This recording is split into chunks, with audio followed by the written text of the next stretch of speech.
नमस्कार. गणितात फक्त बरोबर उत्तरावर विसंबून राहून चालत नाही. त्यातून फार काही उलगडतही नाही. खरं महत्त्व तर मूल त्या उत्तरापर्यंत कसं पोहोचलं याला आहे.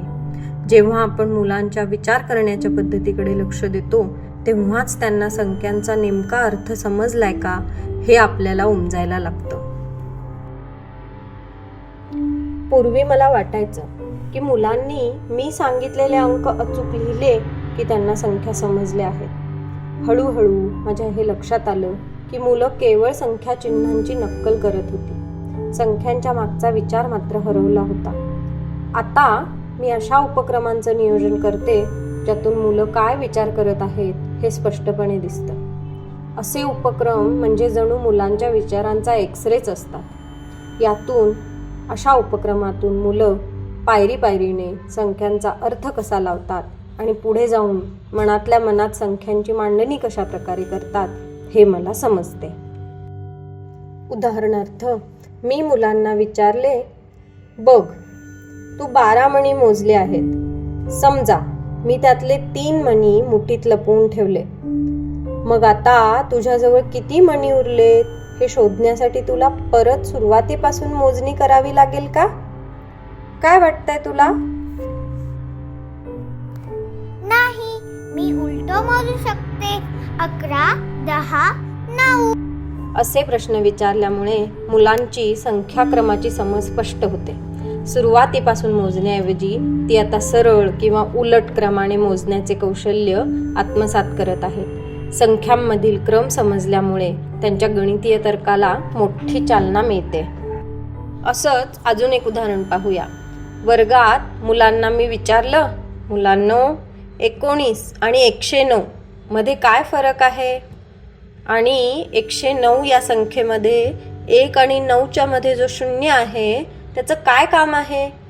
तो शून्य नक्की काय करतोय बरं तिथं? अशा प्रश्नांमुळे मुलांना शून्याची किंमत एका वेगळ्या नजरेतून समजते. शून्य स्थानदर्शक म्हणून काम करतो.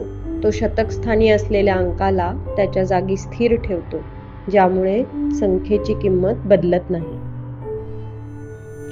जेव्हा मुलं प्रत्यक्ष वस्तू, चित्रांचा, प्रतिकात्मक चिन्हांचा वापर करतात तेव्हा त्यांना शून्याची भूमिका समजते. शून्य म्हणजे काहीच नाही असं असलं तरीही तो इथे स्थानदर्शक म्हणून काम करतो. यामुळे इतर अंकांची स्थानिक किंमत टिकून राहते. स्थानिक किमतीची संकल्पना समजल्यावर मुलं मोठ्या संख्यांमधील फरक आणि त्यांचा लहान मोठेपणा यावर स्वतःचा तर्क लावू शकतात. अजून काही उदाहरणं पाहू. समजा 420 ही संख्या रेषेवर मांडायला सांगितली आहे. बघा बरं, मी तुम्हाला 0 आणि 500 या 2 संख्या ठराविक अंतरावर संख्या रेषेवर मांडून दिल्या आहेत. आता संख्या रेषा पहा, विचार करा आणि 420 ही संख्या दर्शविण्यासाठी तू नक्की कुठे उभे राहशील हे सांग. मी 500च्या आसपास उभी आहे, पण अजून 80 पावलं मागेच आहे, कारण 420 आणि 500 मध्ये अजून 80चा फरक आहे.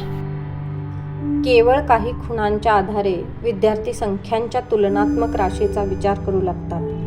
जेव्हा ते आपला हा विचार शब्दात मांडतात तेव्हा ते प्रत्यक्षात संख्या एकमेकांशी कशा संबंधित आहेत याचेच चिंतन करत असतात. अजून एक उदाहरण बघूया. जर मी 7 हा अंक 1000च्या घरातून उचलून 10,000च्या घरात हलवला तर त्याच्या स्थानिक किमतीत काय बदल होईल? ती संख्या आता 10 पट मोठी झाली आहे. अगदी बरोबर. प्रत्येक वेळी जेव्हा एखादा अंक 1 घर डावीकडे सरकतो तेव्हा त्याची किंमत 10 पटीने वाढते.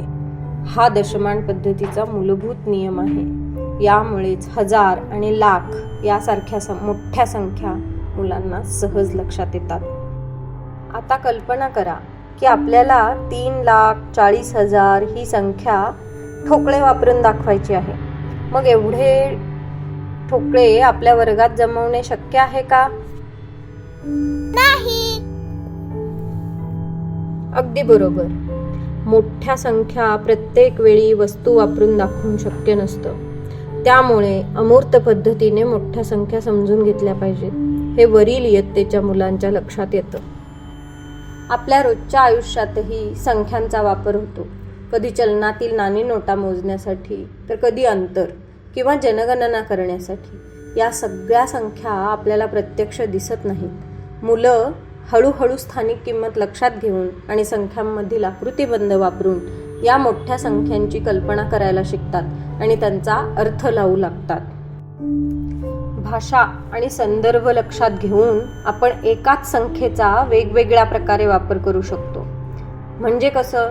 100 ही संख्या 100 रुपये देखील असू शकतात, 100 मीटर अंतर असू शकतं किंवा 100 सेकंदांचा कालावधीही असू शकतो.